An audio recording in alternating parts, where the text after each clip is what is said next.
It's Friday evening 7 o'clock.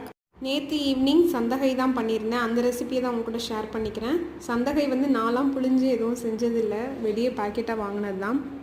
Idli பாத்திரத்தில் தண்ணி ஊற்றி வச்சுட்டு தண்ணி கொதிச்சதுக்கப்புறமா சேமியாவை வந்து இப்போ 2 பிளேட்லேயும் தனித்தனியாக அடுக்கி உள்ளே வச்சாச்சு. அது பாயில் ஆகிட்டு இருக்கிற கேப்பில் சேமியாக்காக ரெடி பண்ணிகிட்டு இருந்தேன். வெங்காயம் தக்காளி தான் இதுக்கு காமனான இன்க்ரீடியண்ட். தாளித்து போட்டால் சூப்பராக இருக்கும் அப்படின்ட்டு.